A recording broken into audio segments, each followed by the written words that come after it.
أعوذ بالله من الشيطان الرجيم. بسم الله الرحمن الرحيم. يا أيها الذين آمنوا لا تتخذوا عدوي وعدوكم أولياء تلقون إليهم بالمودة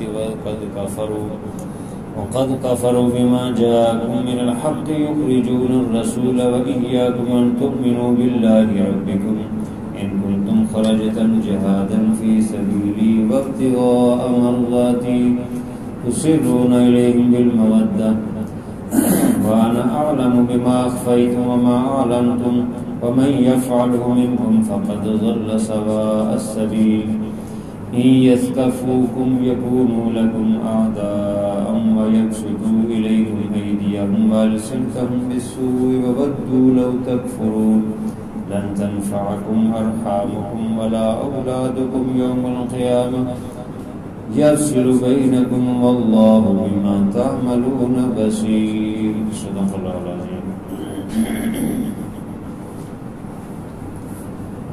سورۃ الممتحنہ مدنی سورت ہے. ہجرت کے بعد صلح حدیبیہ کے بعد 7 ہجری میں نازل ہوئی اور سورہ احزاب کے بعد نازل ہوئی. 2 رکوع 13 آیات 348 الفاظ اور 1510 حروف ہیں. پچھلی صورت میں کافروں سے دشمنی، جو کافر دشمن ہیں ایمان والوں کے سے، ان سے دور رہنے کا حکم دیا، ان سے دوستی سے منع کیا. اس صورت کے شروع میں بھی دوستی، کافروں سے دوستی لگانے سے منع کیا ہے. سورت کی آیت نمبر 10 میں ممتحنہ کا لفظ آیا ہے، اس سے سورت کا نام سورۃ الممتحنہ ہے. جو عورتیں مکہ چھوڑ کر مدینے آئی ہیں تو ان کے متعلق حکم دیا کہ ان کو جانچ پرکھ لیا. ممتحنہ امتحان سے ہے، ان کا امتحان لے لو، یعنی ان کو جانچ پرکھ لو کہ وہ کس کے لیے ہجرت کر کے آئی ہیں. کیا اللہ کی رضا کے لیے آئی ہیں یا کیا ان کا مقصد ہے. یہاں سورت کے شروع میں اللہ تعالیٰ نے فرمایا ہے کہ کافر جو ہے تمہارے بھی دشمن ہیں، اللہ کے بھی دشمن، ان سے دوستی مت لگاؤ. یہ ایک عمومی حکم ہے. البتہ اس کے پس منظر میں ایک خاص واقعہ بھی ہے. ایک صحابی حاطب بن ابی بلتح رضی اللہ تعالیٰ عنہ، وہ ہجرت کر کے مکے آئے، مدینے آئے تو مکے کے اندر ان کے بیوی بچے وغیرہ ادھر ہی تھے. تو ان کو بڑی پریشانی تھی کہ ان کے ساتھ کیا سلوک ہوگا. تو انہوں نے کوئی موقع تلاش کیا کہ کسی طرح جو قریش ہے ان کے ساتھ میں ہمدردی کروں اور تاکہ وہ میرے بیوی بچوں کو کچھ نہ کریں. اس کے لیے انہوں نے ایسا کیا کہ مدینے کے اندر ایک عورت آئی ہوئی تھی جو بنو عبد المطلب کی آزاد کردہ لونڈی تھی. اس کو ایک خط دے دیا کہ یہ جا کر قریش کو دے دے. آپ صلی اللہ علیہ وسلم نے جو جہاد کے حکم دیے، جیسے کہ پچھلی صورت میں گزرا کہ بنو نذیر نے عہد شکنی کی، تو جنہوں نے عہد شکنی کی ان کا مزہ چکھایا گیا، ان کے ساتھ ان کو جلا وطن کیا گیا. تو اسی طرح آپ صلی اللہ علیہ وسلم خفیہ طور پہ صحابہ کرام، خاص صحابہ کو یہ حکم دے دیا کہ تیاری کرو مکے پر چڑھائی کرنے تاکہ مکہ فتح کیا جائے. تو اس کے لیے عام لوگوں کو دعوت نہیں دی تاکہ یہ راز پتہ نہ چلے. اور آپ صلی اللہ علیہ وسلم مقصد یہ تھا کہ مکے پر اچانک جب حملہ آور ہوں گے تو مشرکین کو تیاری کا موقع نہ دیا جائے تاکہ وہ مکہ فتح ہو جائے. تو یہ صحابی جو حاطب بن ابی بلتح، ان کی چونکہ بیوی بچے وہاں تھے تو انہوں نے ہمدردی حاصل کرنے کے لیے قریش کی مشرکین کی ایک خط لکھ دیا، جس خط میں کچھ مسلمانوں کے راز جو ہے وہ بتائے اور فتح مکہ پر حملہ کرنے کا جو منصوبہ تھا وہ بھی بتایا اس میں۔ اور بخاری شریف میں ہے کہ یخبروا ببعض امر رسول اللہ صلی اللہ علیہ وسلم، رسول اللہ صلی اللہ علیہ وسلم کے بعض جو راز تھے وہ ان تک پہنچانے کی کوشش کی، اس خط میں لکھا، اور آخر میں یہ بھی لکھا کہ اگر وہ خود اکیلے بھی آ جائیں تو تب بھی وہ فتح کر لیں گے، یعنی حضور صلی اللہ علیہ وسلم اگر خود بھی اکیلے بھی آئیں نہ بھی ان کے ساتھ تب بھی وہ مکہ فتح کر لیں گے۔ چنانچہ یہ خط جب وہ عورت لے کر جا رہی تھی تو حضور صلی اللہ علیہ وسلم کو یہ اطلاع دے دی اللہ تعالیٰ نے وحی کے ذریعے سے، تو آپ صلی اللہ علیہ وسلم نے بعض صحابہ کو بھیجا، حضرت علی رضی اللہ تعالیٰ عنہ، حضرت زبیر اور حضرت مقداد بن اسود، ان 3 صحابہ کو بھیجا کہ جاؤ اس عورت سے خط لے کر، اور فرما دیا کہ روضہ خاک میں تمہیں وہ عورت مل جائے گی۔ چنانچہ وہ عورت جا رہی تھی، یہ گھوڑوں پر سوار ہوئی اور فوراً وہاں پہنچ گئے اس مقام پر۔ اس عورت کو کہا کہ جو تمہارے پاس خط ہے وہ دے دو۔ اس نے کہا میرے پاس تو کوئی خط نہیں ہے۔ اس نے کہا کہ نہیں، ہر صورت تمہارے پاس خط ہے اور خط دو، اگر تم خط نہیں دیتی تو ہم تمہاری جامع تلاشی لیں۔ تو وہ ڈر گئی، اس نے اپنے بالوں کے اندر جو چھپایا ہوا تھا وہ خط نکال کے دیے۔ حضور صلی اللہ علیہ وسلم کو صحابہ کرام نے لا کر دیا تو آپ صلی اللہ علیہ وسلم نے حاطب کو بلایا، حاطب بن ابی بلتہ، اور اس کو کہا کہ یہ خط سامنے کھول کے رکھ دیے کہ یہ تمہارا خط ہے۔ تو وہ عذر پیش کرنے لگے۔ حضرت عمر رضی اللہ تعالیٰ نے فرمایا کہ اگر حکم دے تو اس منافق کی میں گردن خط علیحدہ کر دوں۔ تو آپ صلی اللہ علیہ وسلم نے وہ خط دیکھا تو حضرت عمر رضی اللہ تعالیٰ کو اور جو صحابہ کرام بیٹھے تھے فرمایا کہ یہ بدر میں شریک ہونے والے صحابی ہیں، اور انہوں نے یہ عذر پیش کیا کہ میں نہ تو کافر ہوں، نہ میں یہودی ہوں، نہ عیسائی ہوں، نہ مرتد ہوں، نہ منافق ہوں، میں پکا مسلمان ہوں، میرا ایمان ہے آپ پر اور اللہ پر، میں صرف اپنے بچوں کی ہمدردی کے لیے جو ہے یہ خط لکھا تھا۔ تو آپ صلی اللہ علیہ وسلم نے ان کا یہ عذر تو قبول کر لیا اور حضرت عمر رضی اللہ عنہ کو منع کر دیا اور فرمایا کہ یہ بدر میں شریک ہونے والے صحابی ہیں، اور بدر میں جو شریک ہوئے ہیں ان کے متعلق اللہ تعالیٰ نے فرمایا کہ ان کی لغزشیں اللہ تعالیٰ نے ساری معاف کر دی، لہذا ان سے کوئی تعرض نہ کیا جائے۔ البتہ یہ ہے کہ آپ صلی اللہ علیہ وسلم نے ان کو یہ بتایا اور اللہ تعالیٰ نے یہ آیات بھی نازل فرمائی جس میں سختی کے ساتھ منع کر دیا۔ یا ایھا الذین آمنوا، بسم اللہ الرحمن الرحیم، شروع اللہ کا نام لے کر جو بڑا مہربان نہایت رحم والا ہے۔ اے ایمان والو، لا تتخذوا عدوی وعدوکم اولیاء، نہ بناؤ میرے دشمن کو اور اپنے دشمن کو دوست۔ یہ جو ایمان نہیں لائے وہ اللہ کے بھی دشمن ہیں کیونکہ مشرک ہیں، شرک کرتے ہیں، اور تمہارے بھی دشمن ہیں، وہ تمہیں بھی کسی طرح چھوڑنے کے لیے تیار نہیں، لہذا ایسے لوگوں کے ساتھ دوستی مت لگاؤ۔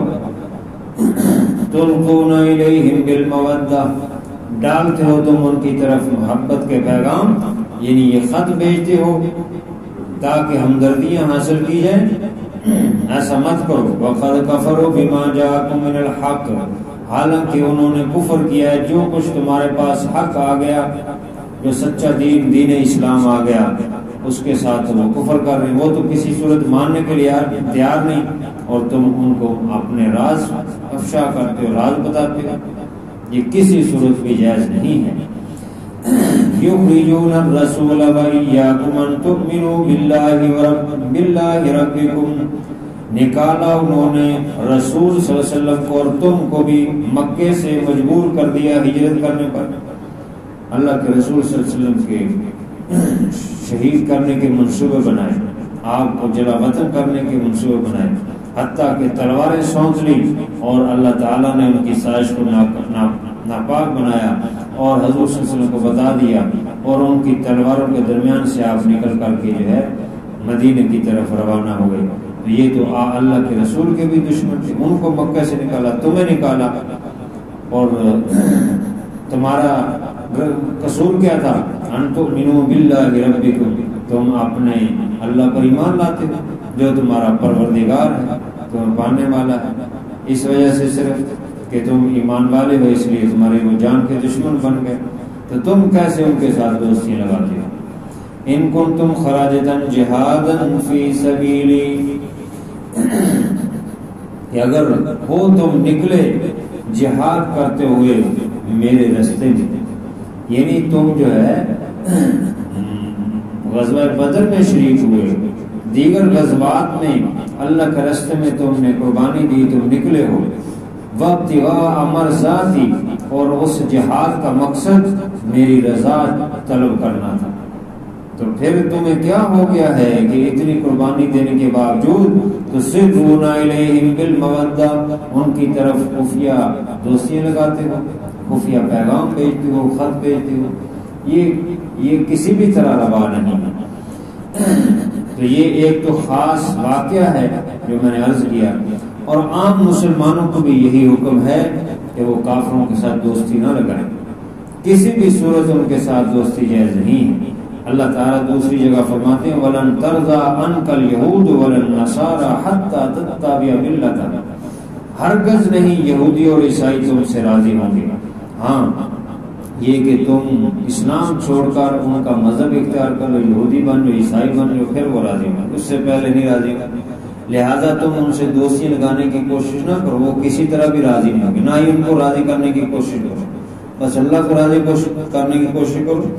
اس لیے کوئی بھی مسلمانوں کا راز کافروں کو دینا یہ بہت بڑا ظلم ہے، اور یہ ایمان کے بھی تقاضے کے خلاف ہے، اور اس سے سختی سے منع کیا ہے، اور جو ایسے لوگ ایسا جو کریں گے تو وہ کسی صورت بھی ایمان والے کیسے ہو سکتے ہیں، اس لیے اللہ تعالیٰ نے سختی سے منع کیا۔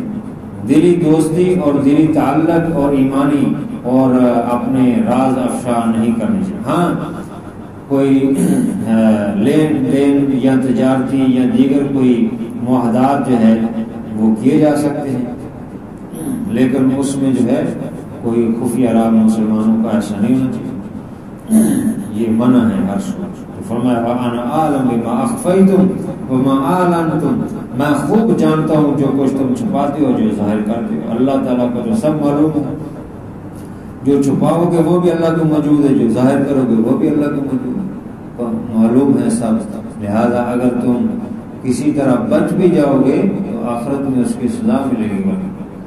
وَمَن يَفْعَلْ مِنكُمْ فَقَدْ ضَلَّ سَوَاءَ السَّبِيلِ، اور جو کوئی تم میں سے یہ کام کرے گا بس تحقیق اس نے وہ صحیح راستے سے گمراہ ہو گیا۔ مسلمانوں کے گویا کہ وہ ایمان سے چلا گیا، مسلمانوں کے راز دینے والا یا مسلمانوں کے جو ہے ساتھ ایمان والوں کے ساتھ غداری کرنے والا یا ان کے ساتھ خفیہ دوستیاں اور دلی دوستیاں لگانے والا، یہ کسی صورت بھی جائز نہیں ہے کافروں۔ عام مسلمانوں کو آپس میں ایک دوسرے کے ساتھ ہونا چاہیے، تعلق مضبوط ہونا چاہیے، آپس میں اتفاق اتحاد سے رہنا چاہیے۔ إِن يَثْقَفُوكُمْ يَكُونُوا لَكُمْ أَعْدَاءً وَيَبْسُطُوا إِلَيْكُمْ أَيْدِيَهُمْ وَأَلْسِنَتَهُمْ بِالسُّوءِ، اگر کافر وہ تم پر یعنی غلبہ پا لیں، تم پر مضبوط ہو جائے یعنی تم پر غلبہ پا لیں، تو وہ تمہارے دشمن، وہ کسی صورت بھی جو ہے تمہیں نہیں چھوڑیں گے، تم تو ان کے ساتھ دوستیاں لگانے کی پینگیں پا رہے ہو وہ، لیکن اگر ان کو موقع مل جائے تو وہ کسی صورت بھی تمہیں چھوڑنے والے نہیں ہیں۔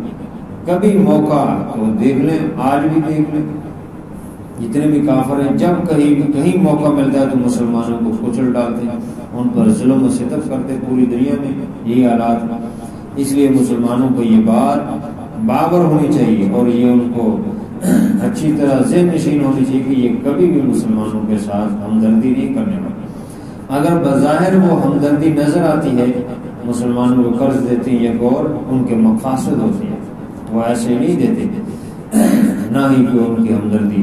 وَيَبْسُطُوا إِلَيْكُمْ أَيْدِيَهُمْ تم ان کی طرف ہاتھ بڑھا رہے ہو, ہاتھ کھول رہے ہو ان کے ساتھ, حالانکہ وہ تمہارے دشمن ہیں, جانی دشمن ہیں. لہذا تم ایسا مت کرو. اور وَأَلْسِنَتَكُمْ بِالسُّوءِ اور یہ کہ اپنے ہاتھ اس طرف چلائیں یا زبانیں جو ہے وَوَدُّوا لَوْ تَكْفُرُونَ اور وہ پسند کرتے ہیں کہ تم کافر ہو جاؤ, تم مسلمان نہ رہو, ایمان والے نہ رہو. لَن تَنفَعَكُمْ أَرْحَامُكُمْ وَلَا أَوْلَادُكُمْ يَوْمَ الْقِيَامَةِ یہ جو بیوی بچوں کی خاطر تم یہ کر رہے ہو یہ قیامت کے دن کچھ فائدہ نہیں دینے گا, ہرگز نہیں فائدہ دے گے تم کو تمہارے رشتے ناتے اور نہ ہی تمہاری اولاد قیامت کے دن. قیامت کے دن ایمان اور اعمال صالح کام آنے والے. لہذا تم دنیا کے تھوڑے سے فائدے کی خاطر ایسے مت کرو, ان بیوی بچوں کی خاطر جائز ناجائز اور غلط کام مت کرو, کافروں کے ساتھ دوستی مت لگاؤ ان کو بچانے کی خاطر. یفصل بینکم پھر قیامت کے دن اللہ تعالیٰ تمہارے درمیان فیصلہ کرے گا. اللہ بما تعملون بصیر اور اللہ تعالیٰ جو کچھ تم عمل کرتے ہو اس کو دیکھ رہا ہے. تو جب وہ دیکھ رہا ہے تو وہ پھر اس کے مطابق جزا سزا کا معاملہ کرے گا اور فیصلہ کرے گا. لہذا یہ ذہن میں رکھ کر زندگی گزاریں گے تو آسان ہوگا نیکی کرنا, گناہ سے بچنا آسان ہوگا. تو بہرحال اس میں ایک موضوع تو یہ ذکر ہو گیا کہ کافروں کے ساتھ کسی بھی صورت دلی تعلق, دلی دوستی نہیں ہونی چاہیے, نہ ہی ان مسلمانوں کے راز افشا کیے جائیں. اور دوسرا حضرت ابراہیم علیہ السلام کا خصوصی ذکر فرمایا کہ ان کا اسوہ اختیار کیا جائے اور حضور خاتم النبیین صلی اللہ علیہ وسلم کا طریقہ اختیار کیا جائے. اللہ تعالیٰ عمل کی توفیق عطا فرمائے. الحمدللہ رب العالمین والصلاة والسلام علی سید الرسل وخاتم الانبیاء والمرسلین. ربنا آتنا فی الدنیا حسنۃ وفی الآخرۃ حسنۃ وقنا عذاب النار. یا اللہ اپنی رحمت سے ہماری حاضر کو قبول فرما, جو کمی رہ گئی اپنے فضل سے معاف فرما, بیماروں کو شفا عطا فرما, اپنی رحمت کرم کے فیصلے فرما. یا اللہ تو اپنے فضل سے مرنے سے پہلے مرنے کی تیاری کی توفیق عطا فرما.